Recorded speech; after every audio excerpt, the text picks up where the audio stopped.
Bismillah ar-Rahman ar-Rahim. We'll now start on the Nihayat, start at the end. This is the last stage, and I don't want to repeat that this is a stage of the very, very realized people. And when we bandy words like Ma'rifah and Fana and things like that, we should be very careful when we use them, because they refer to really the most exalted, the most elevated of states, and we should be careful, very, very careful, when we claim these states and these conditions. The stage of the Nihayat, or the ends, begins with the door of gnosis or Ma'rifah. بسم الله الرحمن الرحيم وإذا سمعوا ما أنزل إلى الرسول ترى أعينهم تفيض من الدمع مما عرفوا عن الحق من الحق. And if they listen to what had been revealed to the messenger, you will see their eyes overflowing with tears from the truth they recognize.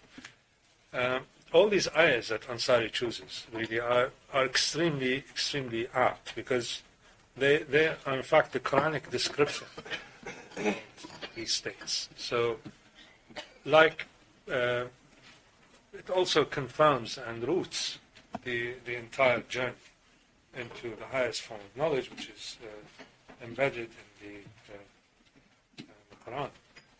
And again, many people, for example, those who read Ibn Arabi, the Ibn Arabi Society in Oxford, things like that, they will always try to disconnect the tradition from either Islam or from the Quran. It's as if somehow it's sprung on its own. It has its own reality, its own rules, and is only tangentially concerned with the Quran, and tangentially concerned with revelation and revelatory knowledge.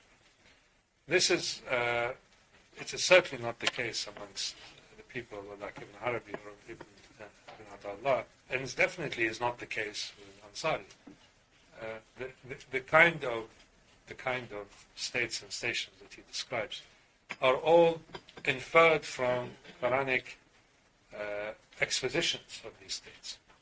So when he says here, and if they listen to what had been revealed, why he chose this ayah, what had been revealed to the messenger, you will see their eyes overflowing with tears from the truth they recognize. What they see, they cry because they're overwhelmed because they see a knowledge that they had not heard of or known before. And they see with the iron sight that drills into the reality of things, and what they think of as knowledge, which is the accumulation of facts, is not necessarily the same as this kind of knowledge, and certainly in terms of its scope, in terms of its signal importance, is entirely inferior form of knowledge. When we say it's an inferior form of knowledge, it's a lower form of knowledge. That doesn't deny its reality, but it is a lower form of knowledge. And it's an axiom that the lower cannot understand the higher. I mean, for example, an insect, a cockroach, cannot understand the reality of a human being. It's on this hierarchical scale of existence. This form of knowledge, which is knowledge of the unexperienced, by its very nature is greater and more encompassing than the lower form of knowledge, which has its reality, but it is dimensionally of a different form. So they weep because they are overwhelmed by the scale of openings that emerge or emanate from this gnosis. And gnosis is to know the essence of things as they really are. And the Prophet ﷺ, many times in the hadith, he asked Allah to show him things as they really are. And to know things as they really are is to know their essence, to know their meaning. And the highest form of knowledge is to relate what you see to the powers given you with which you see. That is the attributes. And then you relate the attributes to the soul. Knowing, keeping all the while that the heart of the matter, the heart of the affair, as it were, is outside of your purview. And the last stage of true knowledge is to drop any claim to knowledge. There is no possibility of independent knowledge outside of the knowledge giver. So you may talk about it, but then if you realize it, you have to then basically efface yourself and remove from yourself any traces of independent power, which includes knowledge. And when that happens, then you reach the door of fana, which is annihilation. And the most apt ayah in the Quran is Bismillah ar-Rahman ar-Rahim, kullu man alayha fan wa yabqa wajhu rabbika dhul jalali wal ikram. And all who are upon it shall perish, and there remains the face of your Lord, majestic and noble. So annihilation is the effacement, gradually or abruptly, suddenly, catastrophically, incrementally, of any reality except the aspect, wajh Allah, face or an aspect of the one. So, but this is the difference, I suppose, between true journeying and the kind of state that is experienced in other religions or in other spiritual traditions. Fana is not quite nirvana. It's not far from it. If the objective of those in a different kind of spiritual tradition is to dissolve their self, as it were, a state of non-existent, a state of nothingness. The objective in tasawwuf is not to stop there, but to pass through there. So you go from fana to the next stage, which is baqa, which is the door of everlasting. Once in South Africa, there was sometimes they have a very interesting professor of Buddhism. I forgot his name.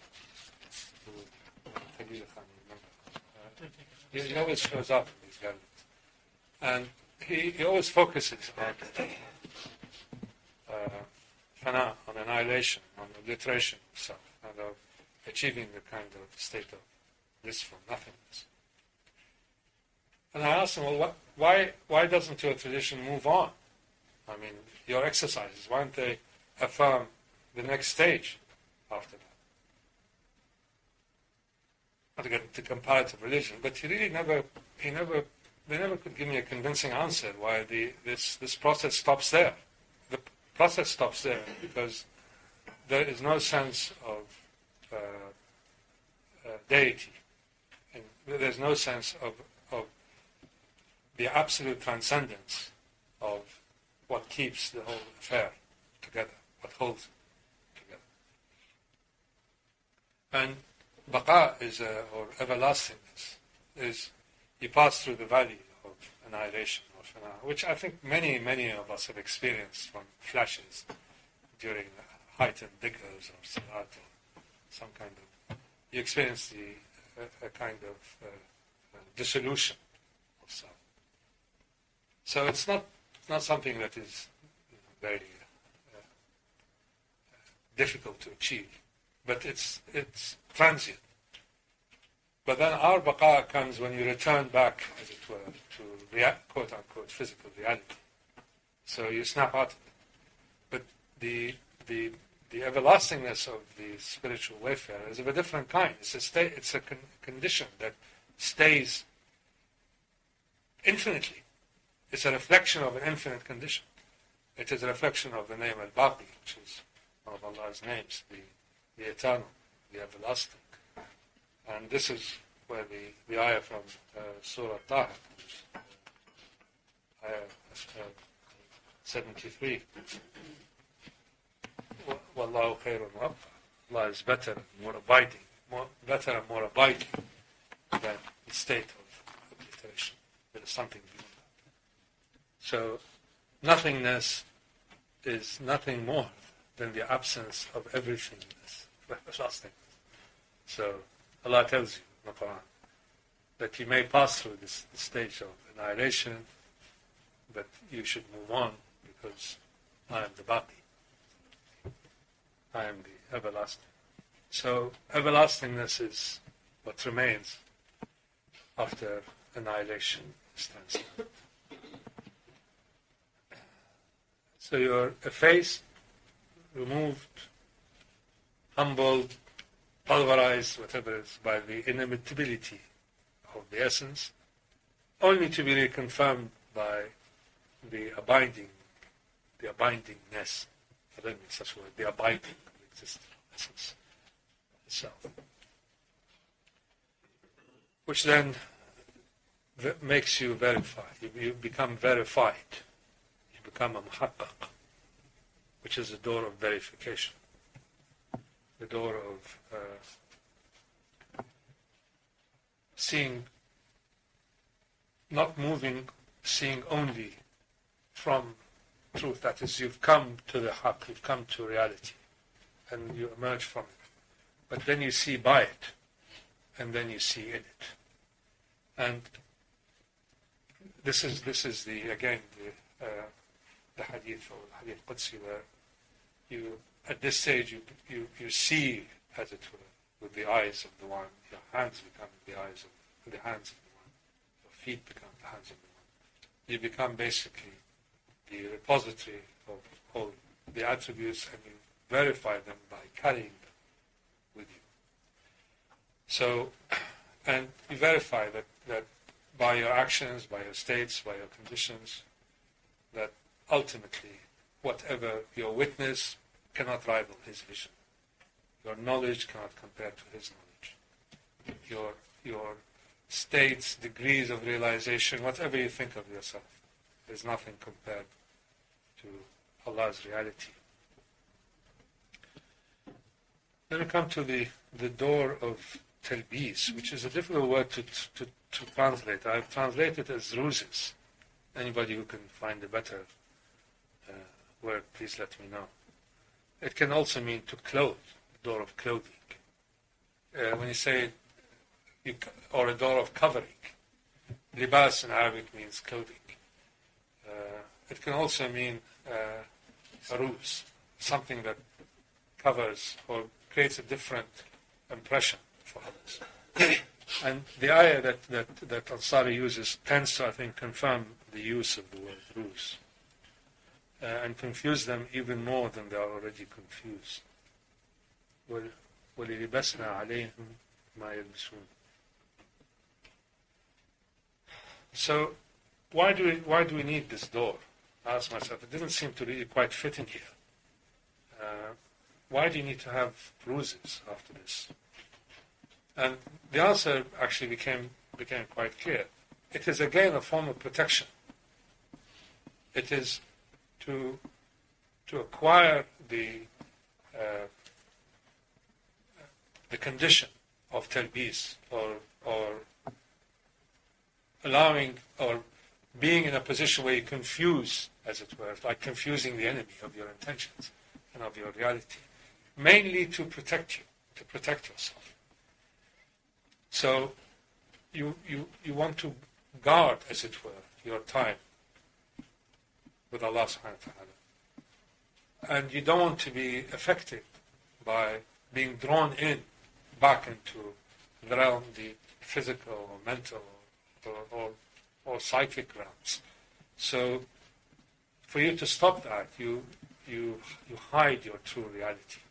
There's an entire group in Tasawwuf called Malamatiyah, who are in the state. Malamatiyah draw blame on themselves, draw condemnation on themselves, deliberately, so that people don't confuse them for what they really are. They don't suspect them of being what they really are. They're a group that has practically disappeared. Although I saw one person once when I was young, who was a Malamati. He was actually a Qalandari, but this He came to, this was in Baghdad in the mid-50s. But it is a license, I would say, a permission given for advanced wayfarers to put on this cover, this ruse, to deflect people from knowing their reality so that they do not, they themselves are not deflected from their engagement with the one. And it again is in the Quran, some of the people of Mecca said, "What kind of prophet are you? You know, you walk in the marketplace, you go and shop, and you carry your groceries home, and you do what normal people do." So they wanted some kind of affirmation of his prophethood by a kind of physical elevation. But the ruse was that he was exactly that. His prophetic status was hidden or camouflaged by Allah's permission to protect, both to protect the Prophet as well as to allow him the necessary, essential time to be with the One. So it is, I think, a permission more than a state. It is a permission given to those who are so engrossed in their absorption into the One that they need to be protected from being dragged into other less noble actions or activities. We now come to the door of wujud. Wujud here, wujud can mean three things in Arabic. It's one of those words, well, more than three things. It can mean existence, it can mean being, it can mean finding. Wedged, for example, means ecstatic state, but its root is to find. So the Quranic term for existence is actually finding. So the finding of the unexperienced is existence. What the limited existence that we see is infinitesimal compared to the vistas of true wujud. And here, for the first time, he quotes actually three ayats. I don't know why, but because everywhere else he quotes only one ayah. I couldn't figure it out. But I think probably for emphasis. I mentioned only two here, but he has three. يَجَدُ اللَّهَ غَفُورًا رَحِيمًا, which he says he will find Allah, all forgiving, all merciful. Then the second one, which I didn't have here, لِوَجَدُ اللَّهَ تَوَّابًا رَحِيمًا, and they found Allah all forgiving, all merciful. And then lastly, وَوَجَدَ اللَّهَ عِنْدَهُ, there he found Allah. Of course, you have to be very careful how you read this, because it means he found Allah there, because if you put the wrong accent, it means in him. So, wujud, or existence, the reality of existence, is a form of finding. And when you know that the reality of any affair or matter comes from Allah subhanahu wa ta'ala, this gives that affair or matter existence. So, existence emerges, as it were, from a process of seeking and finding. It is not something that is earned. It is something that is bestowed. You cannot really expect to experience existence except by seeking it. And the process of seeking it and finding it, many people seek and do not find, is a bestowal of Allah subhanahu wa ta'ala. Then we move to the door of tajreed, which I translated as divestment. And here the most apt metaphor to use in the Quran is remove your sandals. This, of course, Allah subhanahu wa ta'ala addresses Moses when he comes to the Wadi like this, the most sacred valley. And he's entering, allegorically, you can say he's entering into the divine presence, into the realm of proximity. And there's an element of divestment is required. And the most obvious form of divestment is the least, as it were, the least pure of a person's outer form are, I assume, his shoes and his feet, because it walks on all kinds of terrain. So taking off your sandals is a metaphor in tasawwuf of divesting yourself from your lower qualities. And this is when you are then allowed to enter into the realm of purity or pure existence.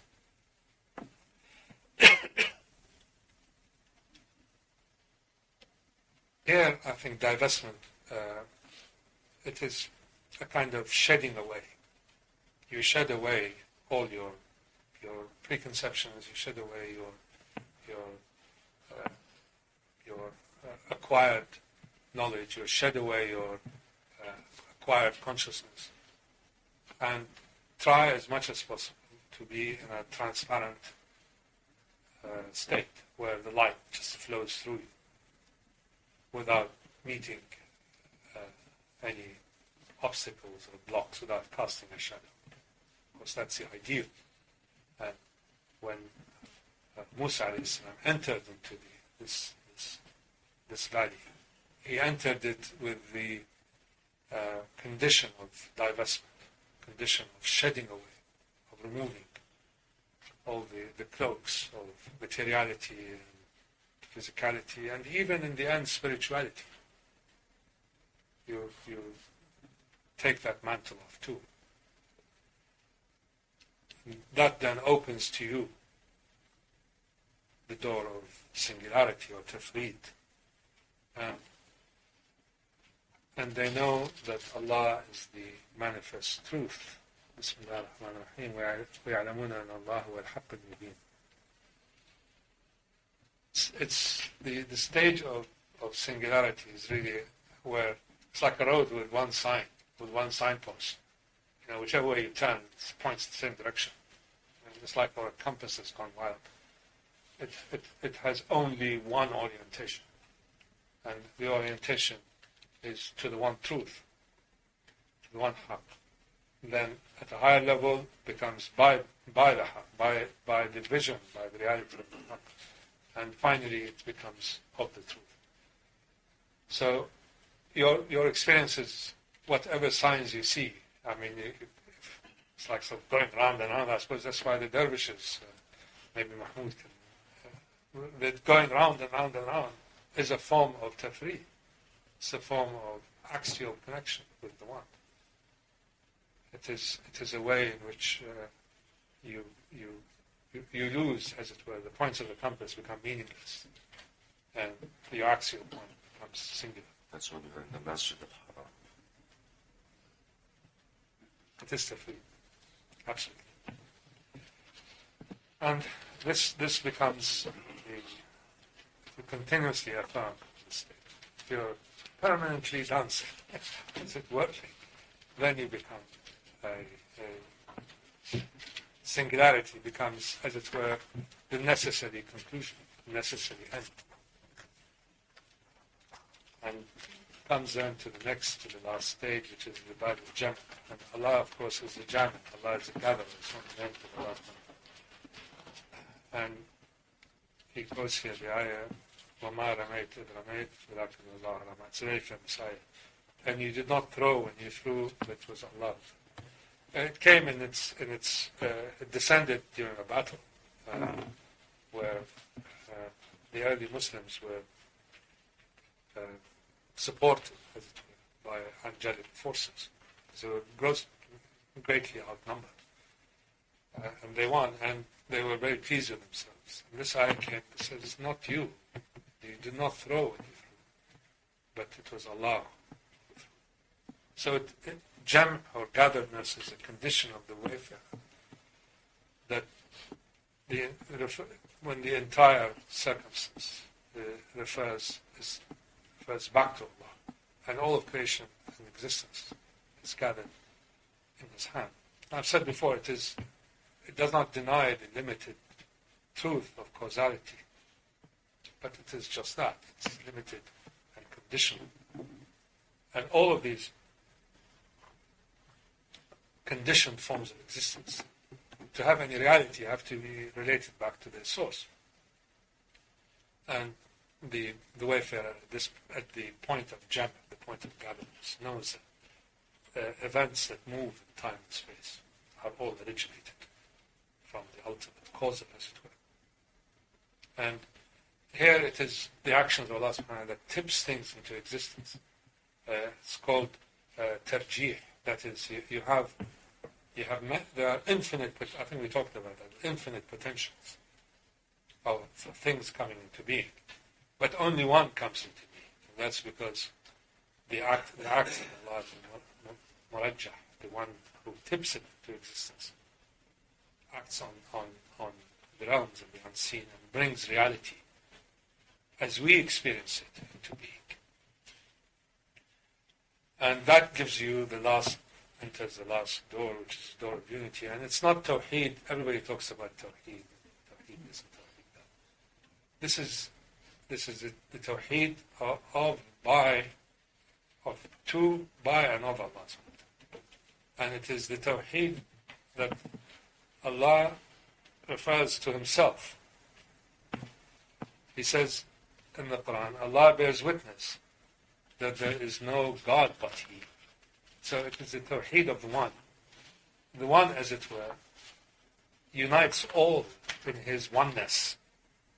Shahad Allah, Bismillah, Shahad Allah, La ilaha illa hu. This is the highest form of tawheed. It is not the tawheed of human beings trying to draw everything back into a singular source. That is tawheed of sorts. But it is the tawheed of the One, by the One, to the One. And all we can do is to acknowledge that. So it is the knowledge, our affirmation, our confirmation that unity itself is what Allah has ordained upon Himself. That's what He says. Quran.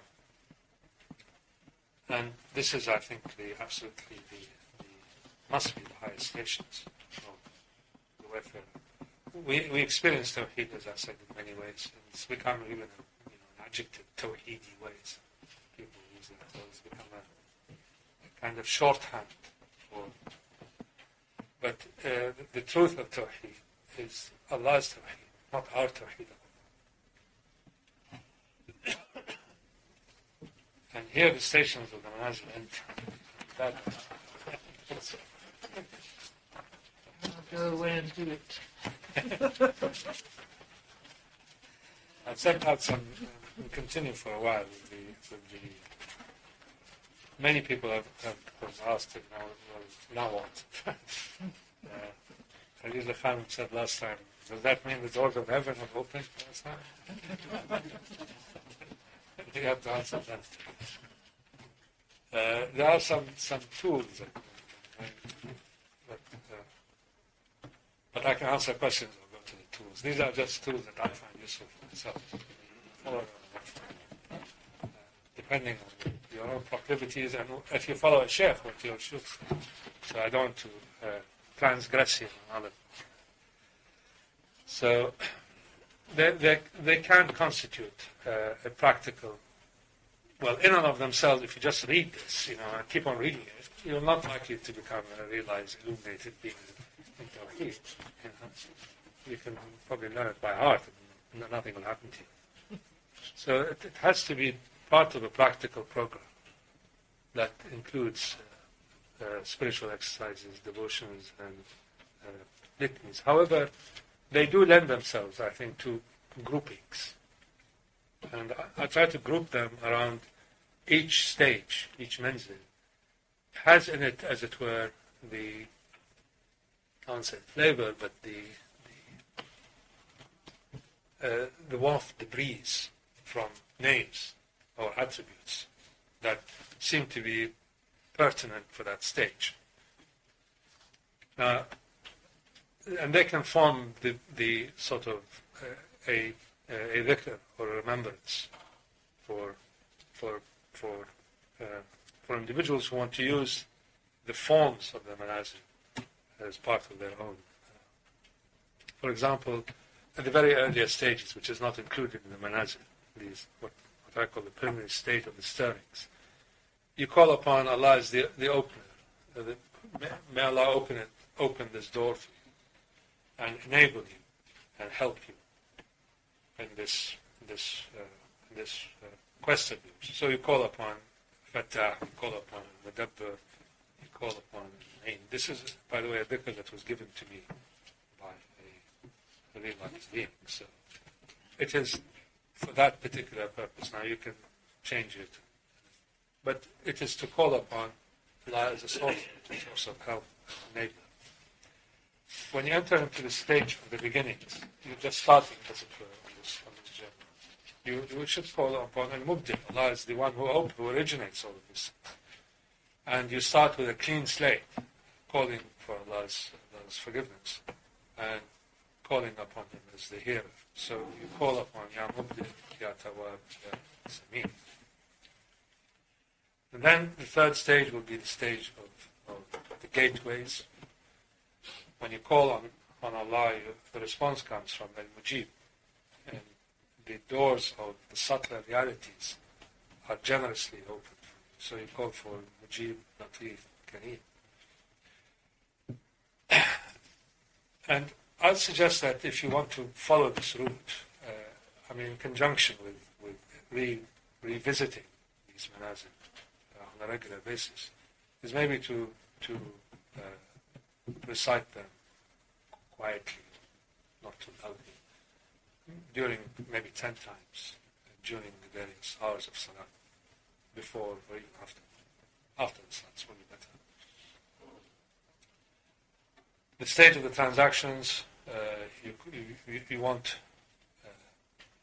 the actions of Allah who bestows benefits, to whom you deputize your affair, and who keeps watch and guard. So you call on the Raqib, the Wakil, the Nafi. In the stage of the ethics, you call upon Allah, the all patient, the all grateful, the all clement. So Sabur, Shakur, Halim, and so on, as you go down through the various groupings, as it were, of dhikrs, until at the last one, the last stage, you call upon al-Baqi, the remaining, the eternally subsisting, and al-Wahid, one, and al-Jami. So these are, as I said, personalized for me. You can use them, or I'm in no position to say that this is, you have to do this. If you find them useful for your own purposes, use them by all means. You can use different permutations. And you can, if you follow a sheikh, I think you must ask his permission, whether this is the correct way of doing it. But it can concentrate. If it can concentrate your mind, it can help you focus, and it can also remind you of the condition, the state that you're in, or the stage that you're in, so that when you move from one to the other, you then move from differential reliance. We always rely on Allah, but differential reliance on one set of names to another set of names that may be more pertinent for that particular stage. So with that, I will come to an end. Thank you all for listening, participating. Thank you very much.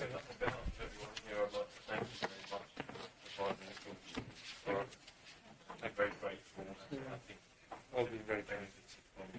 outside. Inshallah. Going forward into the future. Thank you. On behalf of everyone, thank you. Thank you. If you have any questions, comments, observations, comments, please. I'll be gone for a long time, so we're going to Singapore.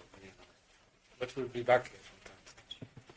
Inshallah, when the time is right and the interest is there, we can move maybe to another of the spiritual classics that lend themselves to this kind of engagement.